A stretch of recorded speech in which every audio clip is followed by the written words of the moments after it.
All right, welcome to the Briones Pickleball Podcast. Today we have a really good conversation with a really special guest. It's someone that I've known in Arizona, probably one of the longest relationships I've had since I moved here. And we'll just get into it. But Gary Rosas. How are you? What's going on, dude? Not a whole lot. Just hanging out with my buddy Jordan. All right. Mike's in front of us.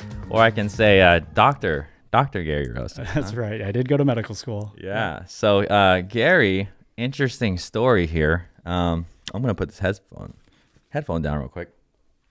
But Gary was actually one of my very first clients. Yeah. Of all time. I remember loving your videos In Arizona. Oh, okay. So you know what? The origin story is probably you on the internet. Okay. So I remember just getting into pickleball and Googling it, and Jordan popped up. That's when he was with, I think, Primetime or something different back in the day, and loved the content. And awesome, man. I got into playing, and when I heard he was moving out here, I was like, I got to look him up. That's cool. So you found me on the website or something? Yeah, I'm sure it was YouTube. Because I remember watching a lot of the videos just when I was, taking my own deep dive into pickleball and being like, I got to learn how to do this. And your name popped up. Yeah, you got it. Awesome, man. Yeah. So I don't remember you. I don't remember how you found me, but we're gonna pull up the picture really quick. Okay. And picture didn't happen. Yeah. And for those of you who are just listening to this, then I know you're not gonna be able to see it, but we'll describe it. We'll describe it to you. Here we go. So this is the very first lesson. I'm no fence there. Yeah. I'm pretty sure there was some audio there. I'm pretty sure this was actually the very first lesson on my court. I actually believe. Look at that. Is it really? Wow. Pretty I remember you were trying to coordinate with the fence guy when we were here. And so no fence. So this is pre-fence, and this is Jack. Yeah, Jack Smith. Yeah, I have to call him. Jack, if you ever hear this or listen to this, let's reconnect, man. Because I want to see what he's up to. But you guys played some tournaments together. Yeah, we were actually getting ready to play nationals, and we had another coach that we had a couple times. But like I said, we were fanboys of Jordan, so it was like, all right, if Jordan's coming to Arizona, we definitely want to get a lesson before we head off to nationals. And so I think we had at least one, because it was in the fall. Nationals was in December. Yeah. Well, we did multiple after that. That's right. Yeah. But so that's that. You just sent me, and you also the summer after, right? This past summer. Yep. Yeah, we don't have a group picture, but you attended one of our 2-day intensives. Yeah, that was in Colorado Springs. In Colorado. Yeah, one of my favorite places. Yeah. So that was that, and what was your experience? I mean, it's been a while, Gary, and also. So for the viewers, what are we talking about today? We're going to talk about pickleball, obviously. We have a pretty cool story. Gary has been through a lot of things since I've met him. And we're also talking about balancing your life, a good work-life balance, and staying healthy and fit. So this is going to be very, very relevant to a lot of you listeners and viewers out there. And coming from a kind of an amateur player who wants to just get better. Just doing the best I can. Yeah. Yeah. So stay tuned for that. There's a lot of good content, and also with Gary being an MD, a doctor, he has some knowledge in that space. So Gary, how was your experience? From what you remember, it's been about probably 7 months. August. Yeah, it was August. I was escaping the heat here from Arizona. That's one of the reasons I was like, Jordan's going to Colorado Springs, and it was great. It's like the 2-day intensive. I've been to bigger camps before. The small ratio definitely helped. Getting people the same, just for drills and things like that. Really loved how Jordan focused a lot on how the game was evolving. Spin. He brought out the little spin master, and spending time with that. That's really, I think, one of the biggest takeaways I have, to be like, gosh, I love having spin to get the little putaways, those little roll volleys, but then having more control too, baseline ground strokes, or even working on like a third shot dipper, like realizing spin plays such a part in the game now, especially as it's evolving with all these paddles and stuff we have. Yeah. Cool. Awesome, man. So if you are interested in any training with me, 2-day intensive, or actually coming up, our inaugural 5-day intensive, 5-day intensive trainings, Gary, which you caught my eye. Yeah, Gary may be coming. Yeah. So we'll see. You may get to meet him. All right. But yeah, so if you want any information below in the description, go check that out. Okay. So now, what are we moving on to? Gary, why don't you just tell your story? Yeah. A lot of people come to pickleball in different ways. And for me, it was a time in my life where I was a tennis player, and I believe you play tennis, right? I did. Yeah. Yep, I did. So I was a tennis player, avid tennis player. I loved the game. I loved everything about it. But also, I remember I was working full time, so I wasn't playing that often because I didn't have a lot going on besides work. And when I started the game, my dad invited me, and then from there, I started playing and fell in love with the sport that way. But you have obviously a cool story. So yeah, how did it start and how did it kind of change, your life, and how did it all happen? Yeah, just like you. I played tennis. Love playing tennis. Played a bunch as a kid. Was never good enough to play on my high school team. I went to one of the country club schools, just like Brophy here. But loved tennis. Actually played some USTA as an adult. But pickleball kind of fell in my lap. It was during COVID year, which is one of the most chaotic for not only myself, but of course the whole world, is when I found pickleball. And they converted the Horizon courts in Scottsdale to pickleball during that time. And gosh, that year was crazy. It was, January 2020. COVID was just happening. I was a full-time ER doc at the time. And it was crazy just to kind of balance that. So you were in the ER then during COVID. During COVID. Yeah. Wow. During COVID. Wow. And luckily I just decided at the beginning of that year, after I had a health scare in December leading up to 2019 of basically with my camper, there was a leak and I got carbon monoxide poisoning. And so that was especially being a physician, to be like, wow, I'm on the other side now, or I'm not, my own mortality I had to face. Wow. So kind of coming back from that, my wife at the time, we had decided to get a divorce.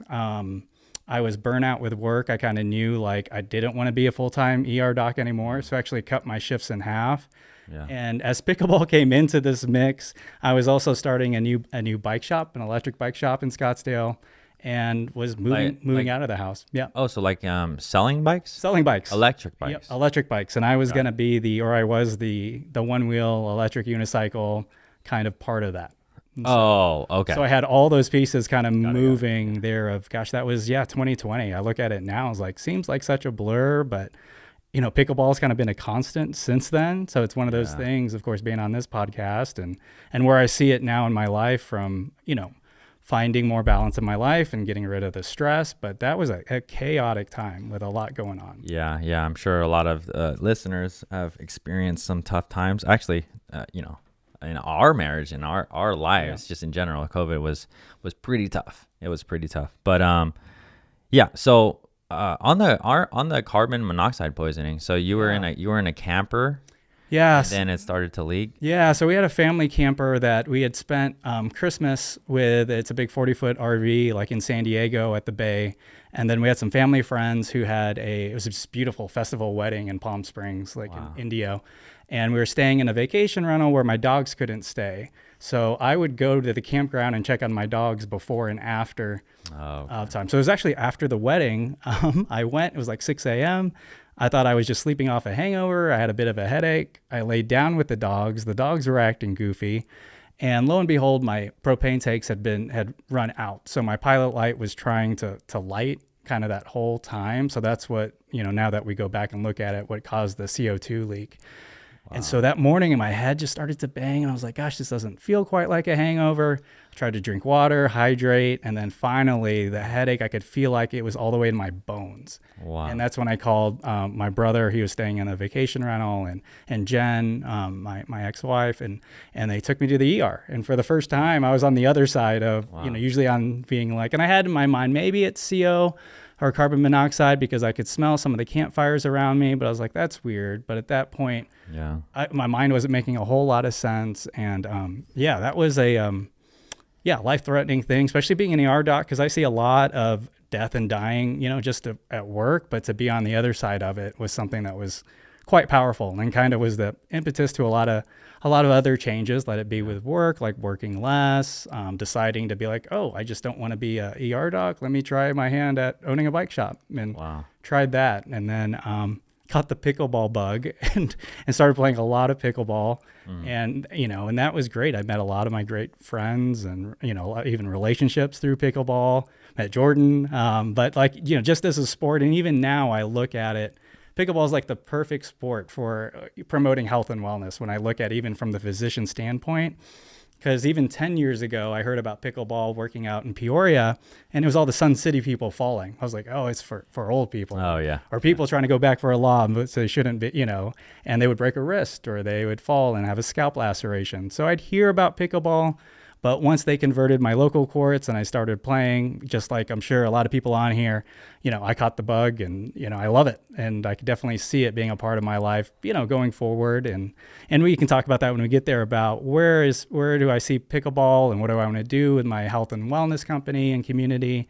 And all of that's super exciting to me. So awesome, man. Yeah. Okay. So that was your first one. And how bad is, I don't know too much about carbon monoxide. I know that it could be really bad, but what does that do to your body? Actually? So basically carbon monoxide takes the place on the blood cells of oxygen. So it bumps off oxygen. So basically it deprives your body of oxygen, which is where I was getting the severe headaches, the severe bone pain.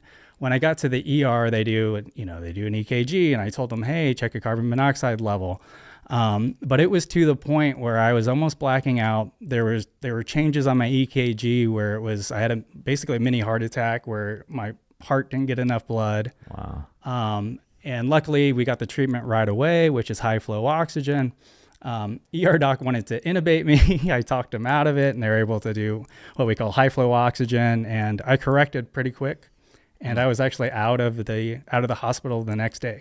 Oh, okay. So crazy story I always tell people, and especially when they're in the ER or when they complain about the cost too. Like I stayed there for less than, I think it was like 36 hours, and it was $120,000 before insurance. And yeah, that's crazy. I understand kind of the on the other side of it, to be like, I don't even, insurance end up paying a majority of it, but it's still crazy when you think about cost of healthcare. But.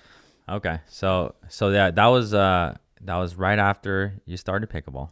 Right? Right before I started. Yeah. Okay. And that's why, so pickleball was like this outlet for me. Like I mentioned, I was going through a divorce, moving out of the family house, finding a new place. And pickleball became another outlet where I met great people. I was like, oh, maybe I'll be pretty good at this. And I remember, and that's why we called Jordan after me, and my partner at the time, Jack, we were like, oh, let's start playing national qualifiers. Yeah. And we qualified at one of the first ones we went to, and that was that 3-5 or 4? It was 3-5. Yeah. It was 3-5 in Pittsburgh. We flew all the way to Pittsburgh and we had signed up for the Boise one as well, and qualified the first tournament. And so awesome, man. Had that kind of instant success where we're like, oh yeah, who knows? Sky's the limit. Yeah, that's awesome. And I guess personal, like your actually upbringing and stuff. One of the things that we relate with is we're both Filipino, so that's cool. Yeah, Filipino power. Yeah, but were you born here? So my parents immigrated in 1978. Okay. Right after nursing school, and then they were placed in Kansas City. That's why I was born in Kansas City, and I was pretty much raised by by them, and of course my parents and all their classmates. And that's hence where Dr. Rosas kind of started to be like, well, of course you should be a doc. Both your parents are nurses. And oh, okay. They were both nurses, huh? Yeah. Yep. Okay. Then there was a 6-year med program in Kansas City. So here's some, went to there. We're just going over some pictures. Oh yeah. Is that your daughter? That's my daughter. That's Evelyn. So that's sweet, when man. I was severely, kind of burnout before pickleball. Wow.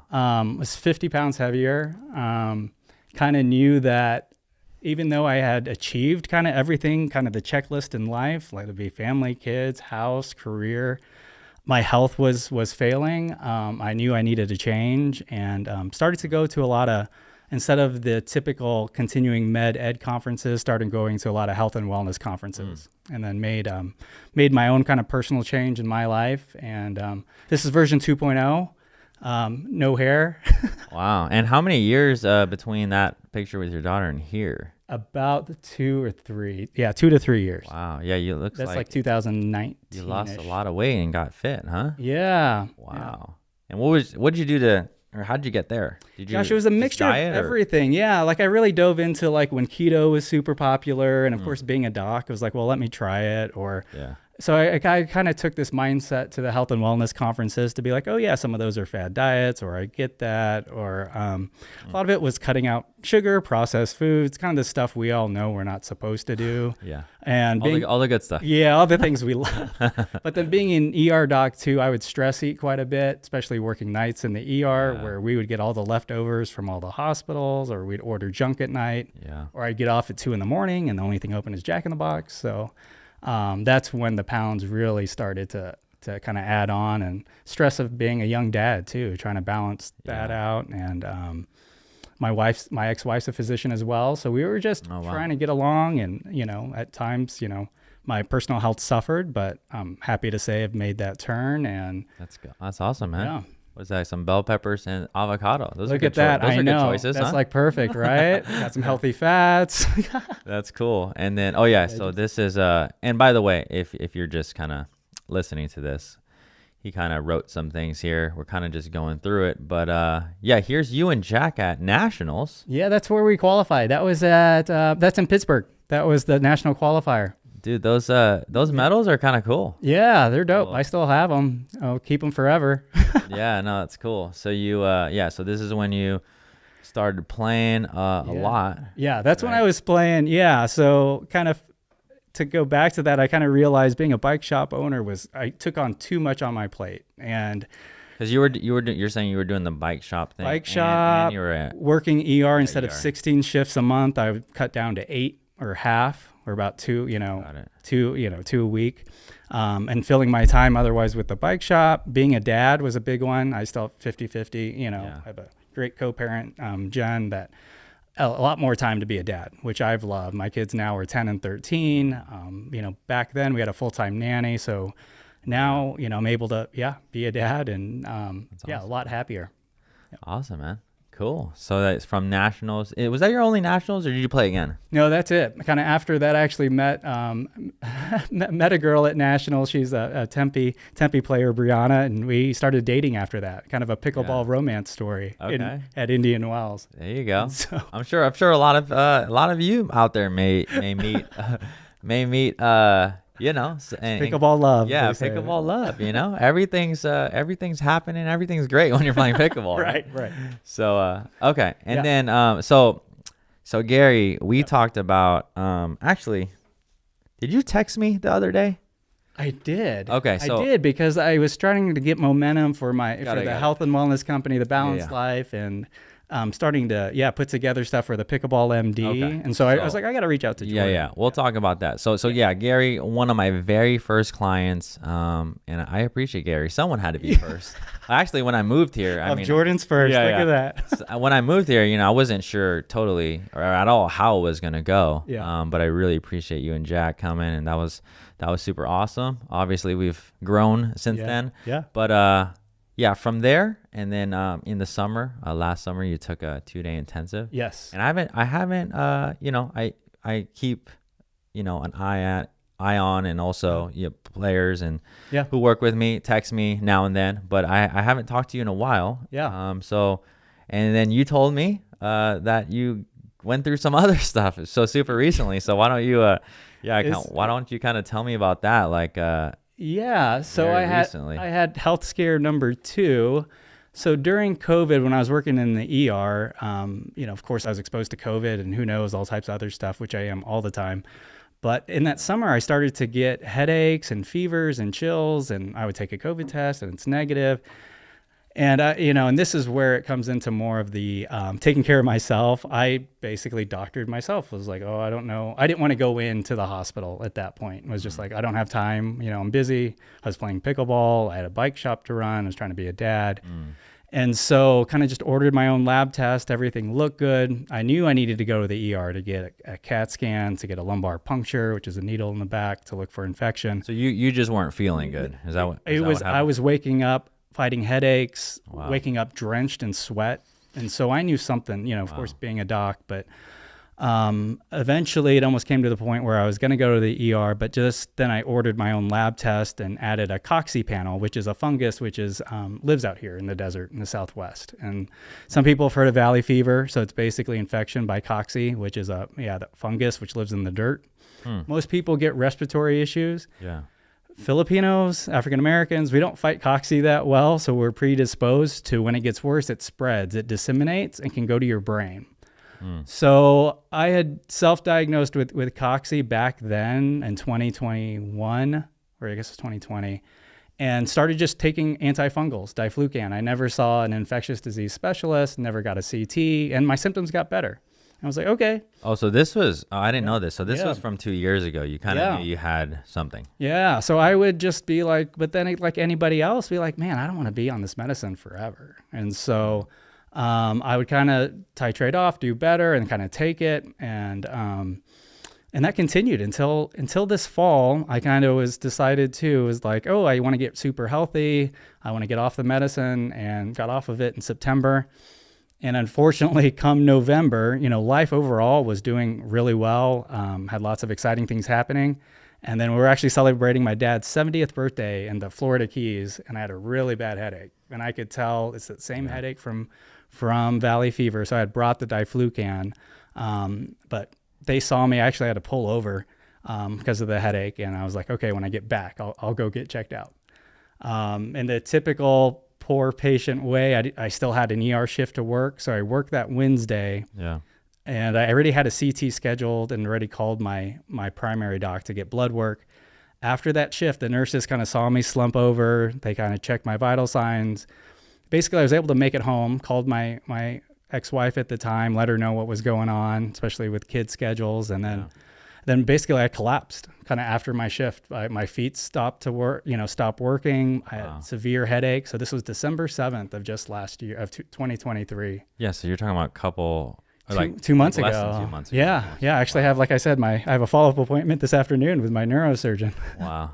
So I got there, told the ER doc the story, and he got the CT scan, and there was basically signs of cocci meningitis. There was hydrocephalus, or fluid on my brain, which put increased pressure, which that's what was causing the headache, trouble walking, trouble even, staying awake at that point. So 24 hours after that, there in the ER, I met with the neurosurgeon, and they talked to me about putting a shunt in my brain, which basically helps take fluid off the brain. It tunnels, it goes into the ventricles, which is where the fluid is, and it tunnels from my head now down here.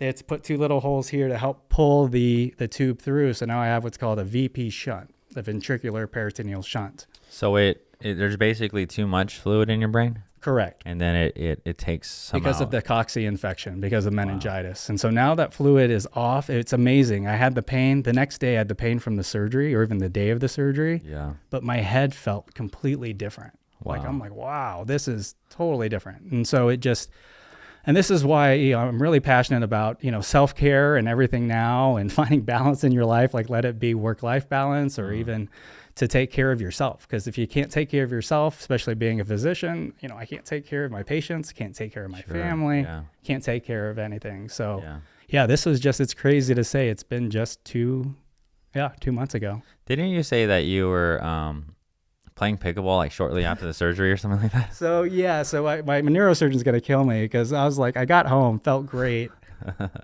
And I was like, wow, I had this new look on life, and I even got on you can show them. You can actually show them the staples. This is me in the ICU, but look at there you go. So I went to Choya that day. I don't know who was there if you're watching this, but I went there. I think it was the Monday or Tuesday. Here's some after surgery, Friday. And I remember I was like, well, I'm going to play pickleball. And I remember calling the nurse. They're like, oh, you should take it easy. And I'm like, well, I don't want to fall.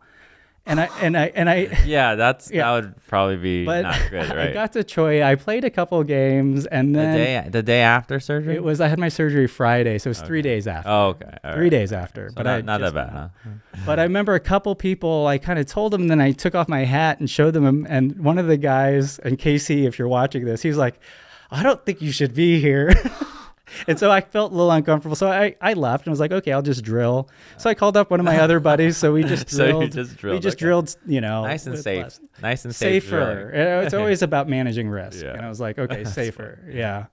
Or even now, like with the one wheel, I was like, I'm just going to make sure I wear a helmet. Yeah. And so I still do those things, but of course now with caution and to, manage risk. So that kind of, because I don't know anything about that. What is it called? A stunt? A shunt. So you can kind of see in the top picture and I know it's tough for people that are listening, but in the top picture, you can see the things that look like staples. Yeah, those are the staples that were in my head.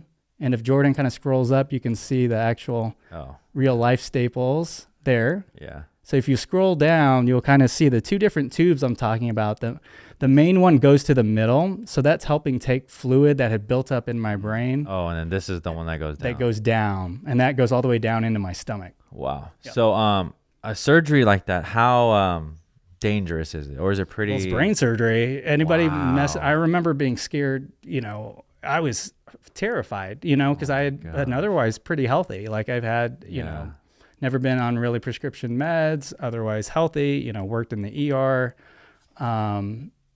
And when somebody's telling you like, hey, we're going to take a drill it into the back of your skull, take that piece of bone out. We're going to take this piece of plastic about this big. We're going to navigate it between all the really important things in your brain, like how you know how to do everything, your personality, snake that through, get it to the right spot, not mess anything up, and then implant this device. If you scroll down, you'll actually see the device they implanted. So that's implanted in the back of my brain now that can be adjusted by magnets to help pull fluid off. So that's in your brain? So that's on the back of my head. I can feel it. Like you can actually, if you want to feel it, you can feel that little bubble. Okay. Yeah, no, I see it. Wow. Yeah. Okay. So that's an actually reservoir. So if they need to pull fluid off, they can access that with a needle instead of having to do what they call a lumbar puncture, which is sticking a needle between the vertebrae.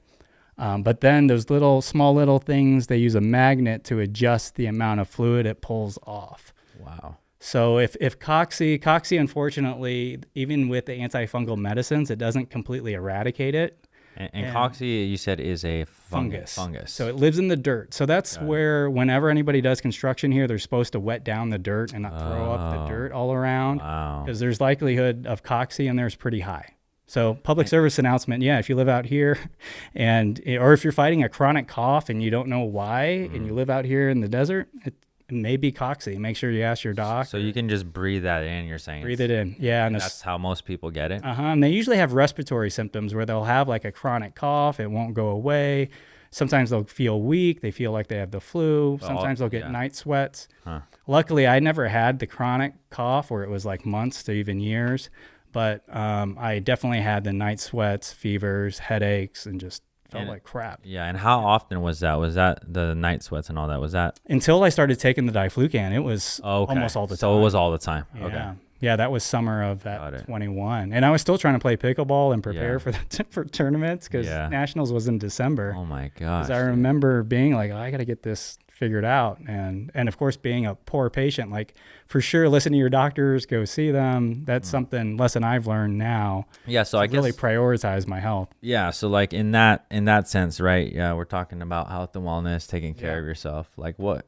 I guess if anyone is in either a similar situation or maybe totally different, what are your suggestions just to make sure everyone is taking care of themselves? Just like if they're having any symptoms, definitely talk to your doctor about what they may be, because of course even the symptoms I had, fatigue, headache, there could be a million different things. And so definitely take the time to take care of yourself is the biggest message I would have. And don't neglect it. I know some people are like, oh, I'm too busy, or I'm not, you want to be more proactive about your health versus reactive, which is where, unfortunately, and this is me coming from someone who works in our healthcare system. Yeah. We're not very good at promoting health. We're really good at what we call disease management. Like The U.S. system thrives when we prescribe meds, when we do stuff, when we put in new hips, when we put in new shoulders. That's how our healthcare system thrives. But really, and this is where I want to switch professionally, is how can we not just survive, but how can we thrive and do well and focus on our health and find things that we love to do. And that's where kind of I know pickleball comes in, because I know for me personally, I was like, wow, pickleball exercise gets in the way. I've met some of my greatest friends through pickleball. It gives me a skill set I can work on. You know, there's so many things that even when they look at how do you prevent dementia, it's like come up with a goal or skill or create community. And it's like, wow, you know, pickleball's checking like all these boxes. And so I know going forward, like pickleball is going to be something that, you know, it's not just teach or coach. I know it's something, with the balanced life and the health and wellness, it's going to be creating a wellness community that we can, hey, come together, and exercise part's probably going to be pickleball, but I want to create, you know, a community where we can support each other and be like, hey, where are you struggling, Jordan? Like, is it stress? Is it home? Is it your diet? Is it exercise? Kind of all those things all play a part. And just kind of bringing that all together and to keep it balanced. So that's what you're working on now. Yep. You said that's the new passion project. Yeah. So I don't know, how do people find out about it? And I guess what does that look like? Is it a website or is it? So it's basically all in the infantile stages now. I actually was trying to start this kind of online coaching back in 2020 as well. Like I had just gone through my own personal transformation.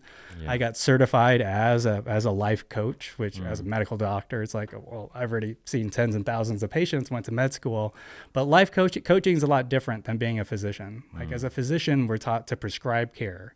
We're in the ER, like I do things for, you know, real sick people, where promoting health and wellness is different. It's like before they get sick. Yeah. In a way, right? And that's where I want to promote more health, you know, people to be healthy. That's my passion now. And that's where I see kind of the balanced life, you know, going.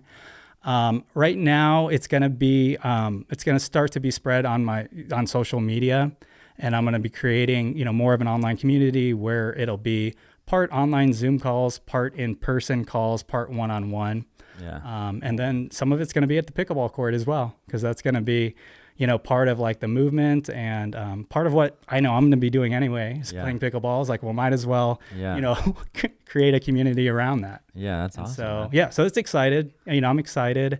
All the details, you know, I don't have completely fleshed out now, but I know that it's going to happen.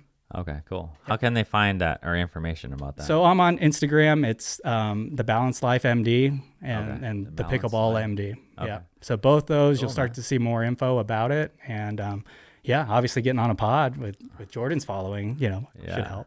No, that's awesome, man. So I appreciate it. Yeah. So where are you with like tournaments and playing right now? Oh. So that's what that's why I kind of reached back out too, because unfortunately my pickleball romance kind of ended the end of last year. So another kind of life navigation, but pickleball, like now I want to get back into, like, nationals is coming back to Mesa, and then I want to qualify. So where I actually put this out on my social media yesterday, I'm looking for a new mixed partner, a men's partner to qualify for nationals. And so I know those qualifiers are coming up. There's one in Vegas in April and one over at the old Legacy. So basically that's why I reached it back out to you. It's like, I want to, let it be the 5-day intensive, or at least get coaching again to be like, hey, dude, how can I achieve those goals? I know you're the guy. Yeah, cool. I appreciate that. Yeah, we'll get you in there, man. Let's see. What else can you tell the viewers that you just learned on your journey? Maybe just like you know, a lot of people are in different places too, like different places and different. You know, I think the majority of people maybe listening to this are probably older, than 40, 50, but I'm not sure. Yeah, I'll have to check out the analytics. The demographics. Yeah. I think one quick like public service thing, or just valley fever, like, because honestly I trained in Missouri, so I didn't know really anything about valley fever. And out here, if you ask your doc about it, if you're having a cough, it's not going away, it's definitely something it's around here, and it's, you know, it can happen. Gosh, with that question about, it's really appreciate everybody's journeys, wherever they may be. Like in pickleball, now we're seeing an influx of the younger crew, which I love. That midlife thing where people are like, am I really happy in life? Like really look inward on what lights you up, what your passions are. If it's not in alignment with a dead end job, look at that. If it's not in a relationship that you're not finding, passion or anything in, relook at those things. But really find things that light you up, and whatever that may be, it takes work though. I'm definitely one to say I've come a long way from, the burnout doc that was just putting in hours, not connecting with in my relationships or with my kids. And nowadays it's, I'm thankful for every day that I'm able to, sit on a pod, ride a one wheel, play pickleball, be a dad, go pick up my son. And, my son just had his first Valentine's dance, or not his first, awesome. His first one. He's got a girlfriend. And so it's like really enjoying all those days, and I think that'd be the biggest message is find out what makes you smile, what makes you happy, and do more of that. Awesome. Yep. What are some, so are you still, would you still say you're still on your way to 4-0 or where are you, Gary? I don't know. Now that you've taken some time off. I have. I played a lot of rec pickleball for a bit and didn't really focus on tournaments because I know when I had tournaments scheduled, I was a much better player because I was a lot more focused. And then after not signing up for tournaments, I'm like, I saw everybody else get better. Like I remember one of the first guys I played with was Brett Warner up at Choya and Horizon. I was like, whoa, those guys all passed me. And they played college tennis, so I had to give myself kind of that grace. But I would even say now, road to 4-0, hopefully more, but dude, we're gonna people are just getting better, and that's okay. Like I appreciate my own journey and, I play where I'm at and where I'm happy and, but that's the thing with pickleball. There's different levels, different people, and it's always fun just playing as long as the paddle's in your hand. So, yeah, dude, that's awesome. Yeah. All right. Well, let's see. Yeah. I mean, Gary, thanks again. If you're going to, I hope we'll talk after this. Yeah. We'll get you on, in an intensive. If you guys, again, want to train and sign up and train with me, go check out the description below. And we'll put your Instagram and the way that people can reach you. Perfect. On the bottom, hopefully you got that squared away a little bit more. And so to those of you out there, balance is really important. That's, honestly, it's something that I'm currently working on. And also there's like different phases, like even in my life and business right now, it's like, it's pretty hectic. Yeah. Like we have 3 kids and then also we're trying to do everything we can to grow. Yep. And, so, trying to find the balance in that is tough. Yeah. Sometimes. And that's something that, we've all had our own struggles and let it be different stages in life. But if you got to find that inner balance, and there's different tools for that and ways to get there, but for sure. And then when you get to the court, stay in balance, you're able to hit all those shots as well. So definitely, that's why I'm a big fan of, balance on the court, off the court. That's awesome, man. Yeah. Yeah. Thanks again, Gary. Yep. And everyone watching, I appreciate you. Thank you. Continue to follow us. If you like this podcast, make sure you give it a like. Give us a review. Give us a review on wherever you see it. And we'll see you on the next one. All right. See ya.